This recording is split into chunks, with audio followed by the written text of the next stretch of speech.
Shabbat Shalom, meus amados. Sejam bem-vindos a mais um encontro com o Criador, reunião de congregações ou de igrejas em casa. É uma satisfação enorme compartilhar com você a verdade do Criador nesse Shabbat. Dou as boas-vindas a todos que estão se conectando, compartilhem esse link e participem. Vamos juntos examinar as Escrituras, vamos resgatar alguns mistérios que foram perdidos. E hoje nós vamos entender melhor a vida do patriarca no contexto do livro de Jazar, ok? Mas primeiro vamos orar ao Criador. Nosso Todo-Poderoso Pai, pedimos a Tua bênção, a Tua direção sobre mais esse estudo. E que a nossa fé seja aumentada e possamos ter um entendimento melhor da Tua vontade para nós, em nome do Messias Yahushua. Assim seja. Meus queridos, o livro de Jazar é um livro que é mencionado pelo profeta Samuel. Ele é mencionado também, parcialmente, né? Há citações dele no Novo Testamento, no livro de Tiago, o chamado Yaakov, né? Discípulo do Messias, irmão do Messias. E existem outras passagens que citam o livro de Jazar, no próprio livro de Josué. Mas o que nós queremos transmitir hoje para você é alguns eventos na Bíblia, ou na Torá, os primeiros 5 livros da Bíblia, sobre Abraão, que estão no livro de Jazar e que nos ajudam a entender melhor o contexto dos acontecimentos, ok? Então, você vai deixar de uma vez de todas de ter dúvidas sobre o porquê de certas coisas e você vai entender melhor o amor do Criador, a bondade dele, o cuidado dele magistrais sobre aqueles que o temem, ok? Então vamos lá para o nosso estudo de hoje. Eu fiz um pequeno PowerPoint para compartilhar com você e nós vamos começar vendo aqui esse fato muito interessante. Quando Abraham, ele teve na casa do pai dele, Terá, ele notou que haviam 12 estátuas, uma para cada mês do ano, né? O que ele fez? O livro de Jazar diz que ele saiu quebrando todas elas, né? E quando o pai dele chegou, ele disse: olha, o que aconteceu foi o seguinte, o maior quebrou os menores. E o pai ficou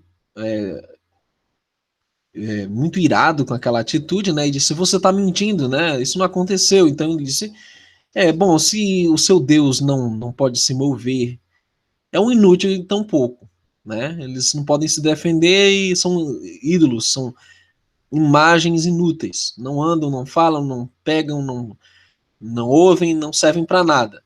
E ele ficou indignado e o leva perante Nimrod. Já que Terá era um príncipe na corte de Nimrod, um homem muito quisto, né, pelo reino de Nimrod. O verso 51 de Jazar diz: e ele disse: imploro-te, meu senhor, para ouvir a mim. 50 anos atrás uma criança nasceu para mim, e agora veja o que ele fez às minhas estátuas. O que tem falado? E agora, portanto, meu senhor e rei, busque-o para que ele possa estar diante de ti e julgue-o de acordo com a lei, para que nós possamos ser libertos de seu mal. Então, o próprio pai se volta contra o filho, a quem ele tinha que guardar segredo, né? Porque vocês lembram que no sábado passado nós aprendemos que o pai de Abraham pegou um servo da escrava e deu para Nimrod, dizendo que era o filho, né? E por um preço. Então ele vai, entrega esse segredo, furioso por causa da destruição das estátuas. E o verso 52 diz que o rei enviou 3 homens de seus servos e foram e trouxeram Abraham diante do rei. E Nimrod e todos os seus príncipes e agentes foram e sentaram-se diante dele. E Terá também sentou diante deles. E o rei disse a Abraham: o que é isso que fizeste a teu pai às estátuas? E Abraham respondeu o rei nas palavras que ele falou com seu pai, e ele disse: ó, que fez com as menores. o que tu tens ouvido.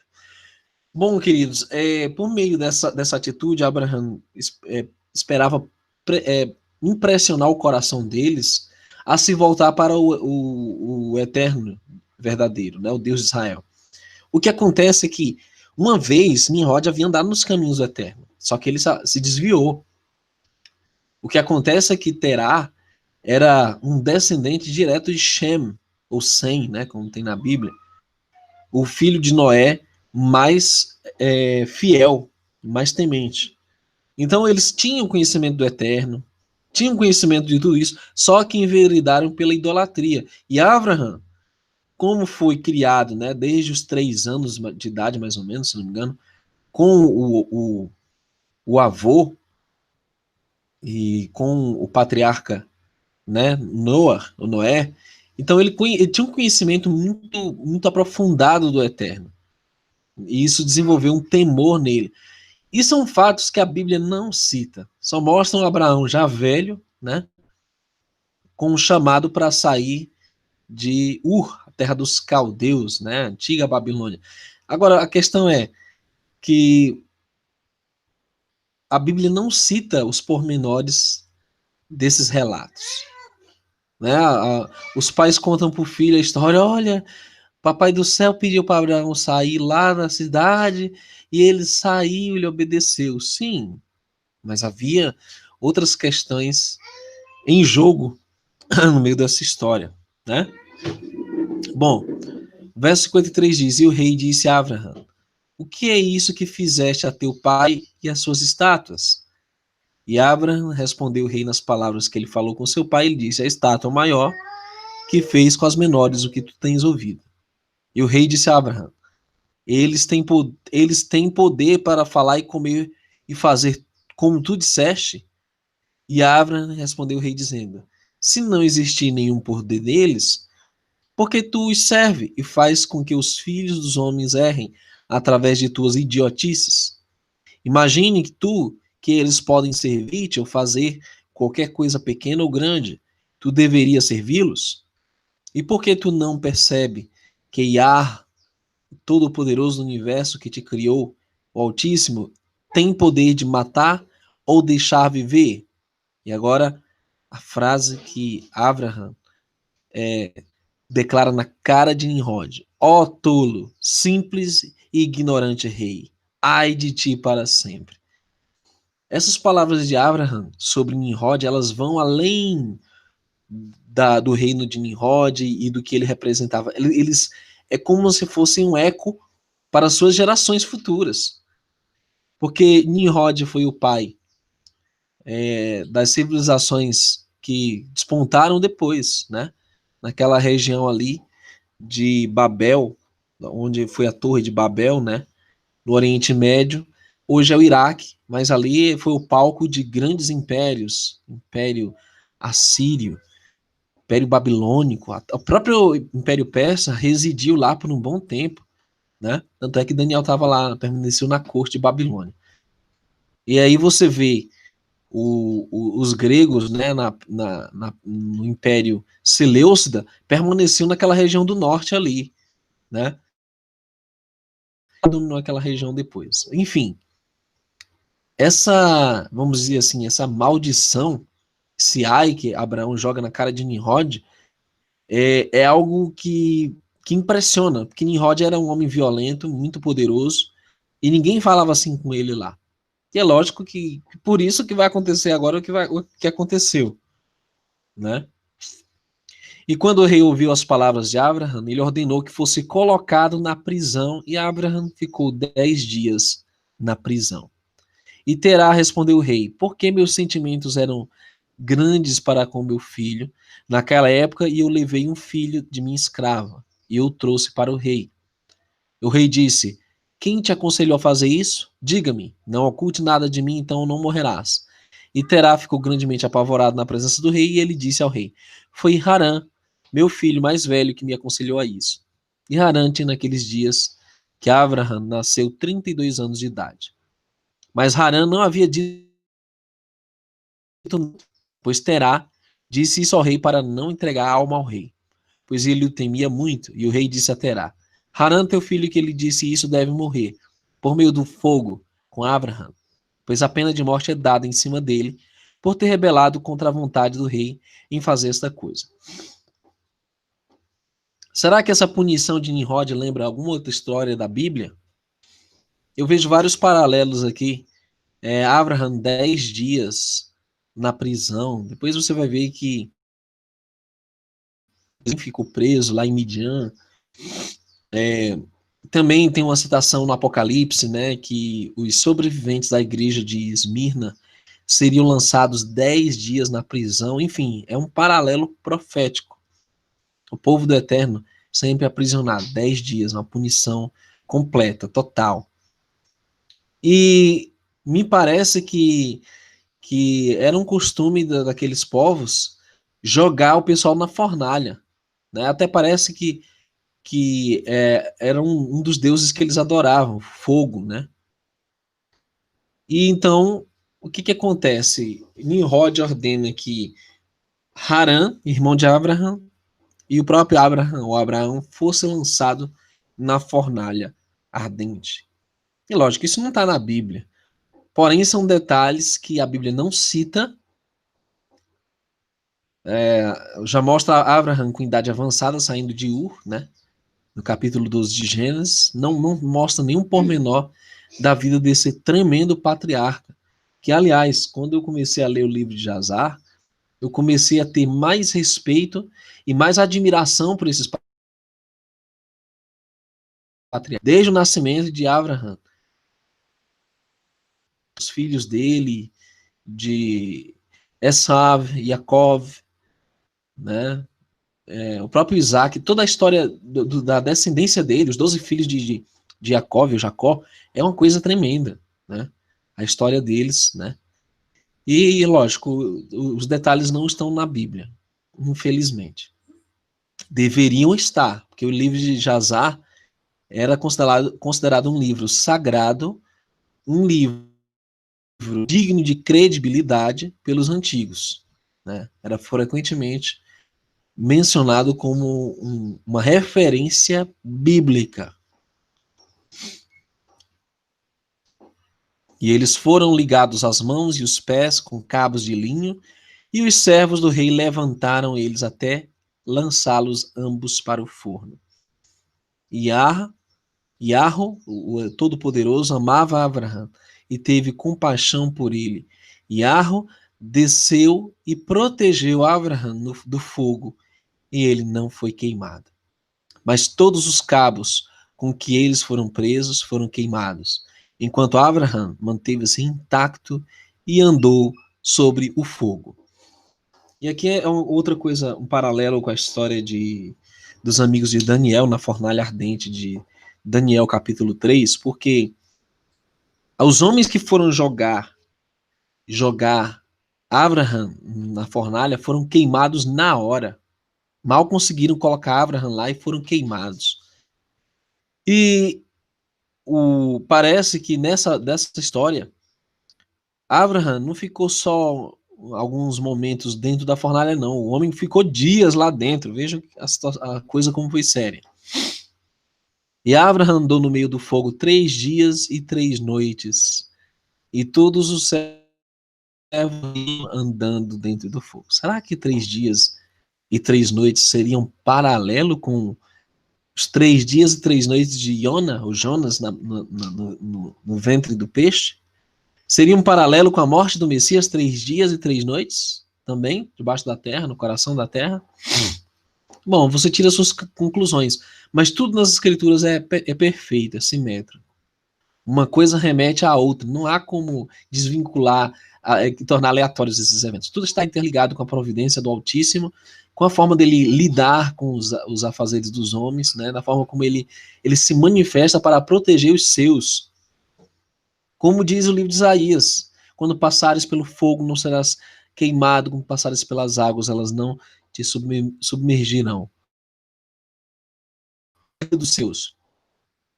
E diz aqui que o Eterno desceu e protegeu Abraham dentro da fornalha, como os três protegidos e um quarto homem caminhava com eles lá dentro, né?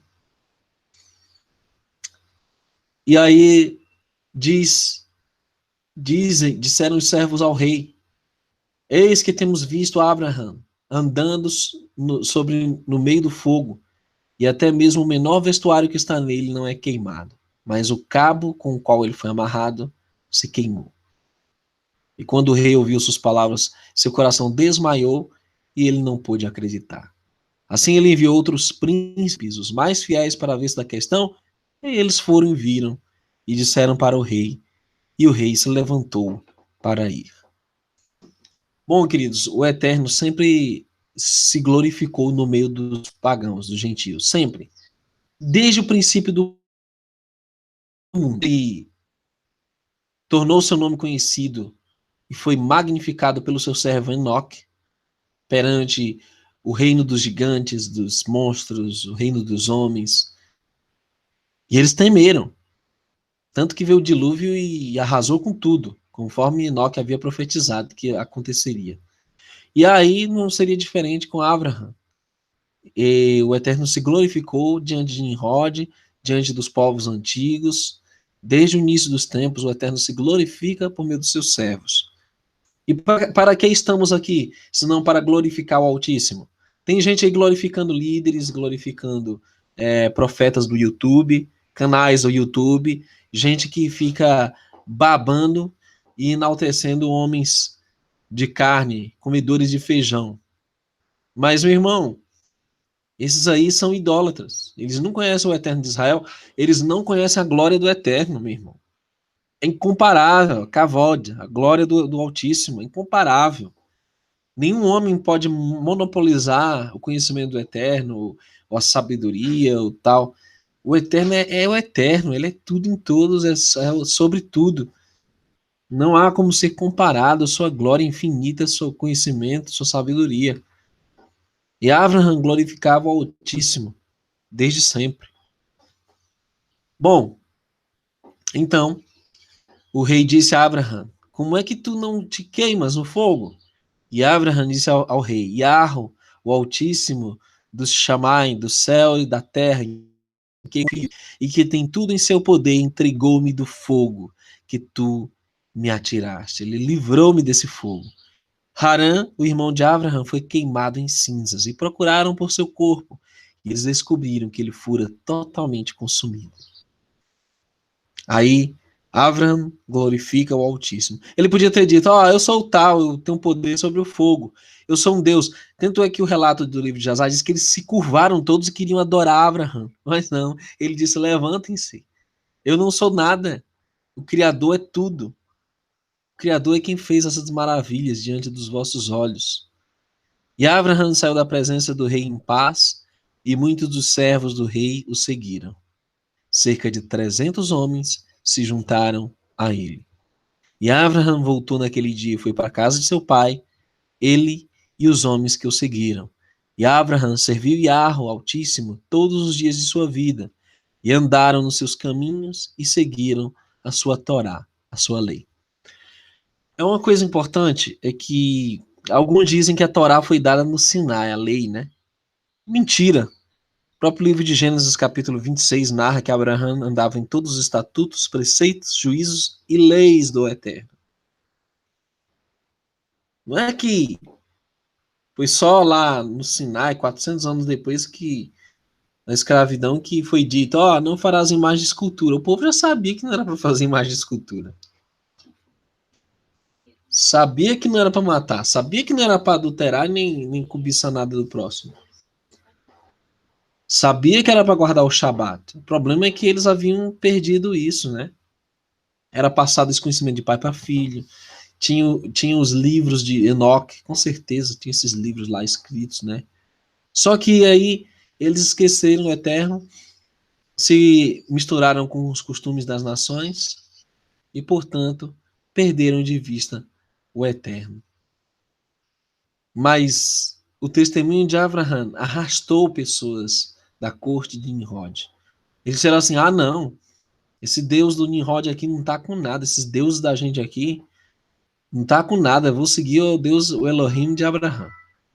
E Abraham voltou naquele dia e foi para a casa de seu pai, e ele e esses homens o seguiram. E Abraham serviu o Altíssimo e guardou seus caminhos, seus mandamentos. Queridos, é impressionante hoje como o povo não quer saber nada de guardar mandamento. O povo quer cabala, quer misticismo, quer os aspectos mais terríveis do judaísmo. As tradições, quer pendurar aquela estrela de Renfã lá, aquela estrela lá de mística, de maçonaria, não sei o quê, mas não quer a Torá, não quer guardar os mandamentos. Isso é um agravante muito sério, que a pessoa quer amar o Criador e quer obedecer o diabo. Como é que pode ser isso? Quer crer no Criador e obedecer o diabo? Sim, como que funciona isso? Então, meu amado, minha irmã, você tem que submeter à vontade do Pai, seja ela qual for. Quando as escrituras falam que falou, que ele ordenou, acabou. Não tenho que racionalizar, não tenho que especular. Está dito, está escrito. E interessante, ontem nós aprendemos sobre o calendário verdadeiro, conforme está nas escrituras, e está detalhado no livro de Enoque. E não é fácil você seguir as recomendações do Eterno, fazer o que ele pede. Não é fácil. Porém, os fiéis, os tementes, o Eterno recompensará. Assim seja. O verso 43 diz que a partir desse dia Abraham inclinou os corações dos filhos dos homens para servir Yahweh, o Rim, ou Yah, o Altíssimo, Todo-Poderoso. E nesse momento, Nahor e Abraham tomaram para si mesmos esposas as filhas de seu irmão Arã. A esposa de Nahor foi Milca e o nome da esposa de Abraham foi Sarai. E Sarai, esposa de Abraham, era estéril. Ela não tinha nenhuma descendência naqueles dias. O Eterno faz tudo perfeito. Uma coisa que nós estávamos meditando outro dia, queridos, que o nascimento de alguns desses patriarcas, né, como foi o Isaac, né, como foi o nascimento das filhas de Rachel, né, Raquel, Yosef e Benjamim, José e Benjamim, não foi natural. Foi pela providência do Altíssimo. Foi um milagre. Como o nascimento do próprio Mashiach foi um milagre, né? A concepção do Mashiach foi um milagre. Então não é segundo a carne. E tampouco quando ele diz que em Abraham e na sua descendência todas as nações, as famílias da terra seriam benditas. Ou seja, se nós hoje somos descendentes de Abraham, não só segundo a fé, mas também segundo a carne, porque brasileiros são essencialmente descendentes de judeus ou israelitas, a nossa própria existência, queridos, é um milagre. Não era para haver, não era para ser. Estamos aqui porque o Eterno nos chamou, ele nos fez nascer. E isso é fantástico, né? Que nós somos um milagre realmente, um verdadeiro milagre da vida.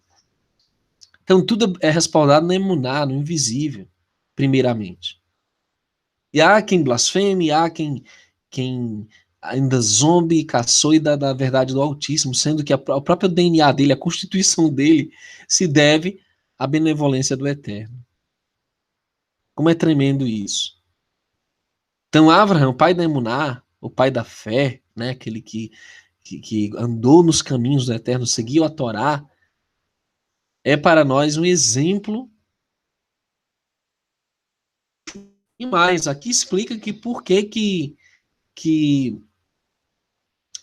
Abraham teve que sair realmente lá da terra de Ur. E no prazo de 2 anos a contar de Abraham ter saído do fogo, que é o ano 52 de sua vida, veja quantos detalhes. Eis que o rei Nimrod sentou-se em Babel no trono e o rei caiu no sono. E sonhou que ele estava em pé com suas tropas e príncipes em um vale oposto ao forno do rei. Ele levantou os olhos e viu um homem, a semelhança de Abraham, vindo diante do forno. E ele veio e ficou diante do rei com sua espada desembainhada. Em seguida avançou para o rei com sua espada, quando o rei fugiu do homem, pois ele tinha medo. Enquanto ele estava correndo, o homem jogou um ovo na cabeça do rei, e o ovo tornou-se um grande rio. E o rei sonhou que todas as suas tropas se afundaram no rio e morreram. E o rei tomou voo com 3 homens que foram antes dele, e ele escapou. E o rei olhou para esses homens, e eles foram revestidos em roupas de príncipes, vestidos com o vestuário de reis, e tinham aparência e a majestade dos reis. Enquanto eles estavam correndo, o rio novamente virou um ovo diante do rei, e lá saiu do ovo um pássaro jovem que veio perante o rei e voou em sua cabeça e arrancou fora o olho do rei. É interessante que em toda a mitologia antiga você tem alusão a esse golpe que um rei, né, sofre perdendo um dos olhos. E alguns aí, até profetecos do YouTube, dizem, é porque o eterno é caolho. Não, não, senhores, nós não servimos a um eterno caolho. Não existe eterno caolho, não. Quem é caolho é Horus. Quem é caolho é. Como é aquele deus grego? Esqueci o nome agora do cara. Tem um deus grego aí que é caolho. Enfim, em todas as mitologias você tem um ente caolho. E Nimrod é o primeiro caolho. Olha que coisa interessante, né? Ele vai, tem esse sonho com a descendência de Abraham, com o próprio Abraham. Ele perde um dos olhos e o rei entristeceu-se com a visão. Ele acordou de seu sono e seu espírito foi agitado. E ele sentiu um grande terror. Bom, vamos lá. Esse sonho. Obrigado, Arpa. Odin é caolho também, exatamente. Abraço, Everton. E, enfim, outros deuses, tanto esse deus nórdico, Odin, como deuses gregos, tem um lá que é caolho. E aí o que acontece, queridos? Ele se entristeceu com a visão, chamou lá os sábios. Parece que eu estou lendo Daniel capítulo 2, né? O sonho de Nabucodonosor. Mas enfim, esse é o sonho de Nimrod. E Eliezer, o servo de Abraham, quem o rei tinha dado a ele, foi nesse momento na presença do rei e ouviu o que Anuque tinha aconselhado ao rei e o que o rei tinha dito para causar a morte de Abraham. E Eliezer disse a Abraham: corra, salva tua alma, para que não morra pelas mãos do rei, pois ele teve um sonho sobre ti, e assim fez Anuque interpretá-lo. E assim também Anuque aconselhou o rei sobre ti. E Abraham ouviu a voz de Eliezer. Abraham correu para a segurança da casa de Noa e seu filho Shem. E ele próprio escondeu-se lá e encontrou um lugar de segurança. E os servos do rei vieram à casa de Abraham para procurá-lo, mas não o encontraram. Eles os procuraram fora do país e não puderam encontrá-lo. E eles foram e procuraram em todas as direções e não conseguiram achá-lo. Então, esse é um outro fato que o livro do Gênesis não narra sobre Abraão, mas aconteceu. Nimrod, inimigo de todo o bem, é o Marad, né, aquele que se rebela contra o Eterno. Ele vai e queria extinguir a Abraão e a semente dele, só que ele não conseguiu, não teve êxito, porque Abraham ouviu a voz de Eliezer, seu sobrinho, e foge da presença de Nimrod. E Abraham ficou escondido na casa de Noa durante um mês, até que o rei houvesse esquecido esta questão. Mas Abraham ficou ainda com medo do rei, e Terá veio para ver seu filho Abraham secretamente na casa de Noa. E Terá permaneceu grande aos olhos do rei.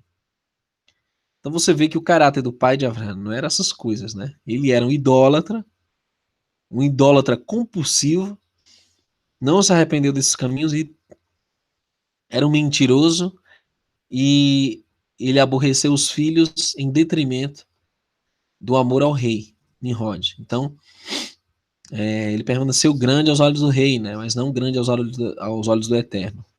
E Abraham disse a seu pai: tu sabes se ainda o rei pensa matar-me e aniquilar meu nome da terra pelos conselhos ímpios de seus maus conselheiros?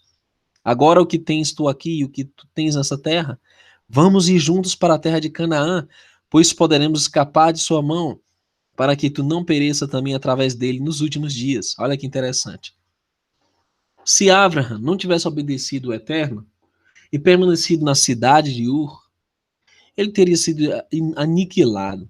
Agora, para nós, se nós não sairmos das grandes capitais urbanas, dos grandes centros urbanos, né, das São Paulos da vida, Rio de Janeiro da vida, Salvador, Fortaleza, Recife, se nós não sairmos desses antros de destruição, a cidade da destruição, meus irmãos, você será aniquilado e a sua semente para sempre. É o que nós aprendemos nas Escrituras. O Eterno não nos dá um conselho para o nosso mal. Ele de repente quer fazer um capricho dele e nos dá uma ordem. Não, ele quer o nosso melhor. E quando o Eterno nos orienta a sair das grandes cidades, porque o Apocalipse diz que todas elas vão cair, Apocalipse 16, é porque é para valer. Não é uma questão de capricho, de ter uma casa de campo, de passear. Não, é não. É coisa séria. E a Bíblia só diz que Abraão saiu da cidade sem sair para onde ia. Não fala os pormenores. Se ele ficasse lá, Nimrod ia matá-lo, com certeza. Hebreus 11 diz que foi pela fé, ele saiu sem saber para onde ia e tal. Mas por que ele saiu? Que se ele tivesse ficado também, desobedecido ao Eterno, ele era um homem morto. Por isso que a ordem do Eterno, escapa-te por tua vida. Se tu não escapar agora, tu morres. Esse é um paralelo incrível. Porque o Eterno chega para Abraão e diz, sai da cidade que tu tá. Chega para Ló e diz, sai daí do Gomorra, vai lá pro monte. O cara desobedece tudo bem. Ele chega pro povo de Israel e diz, sai do Egito, vai para a terra que eu vou te mostrar. Sai da capital do mundo aí, sai do Egito. E o povo obedece.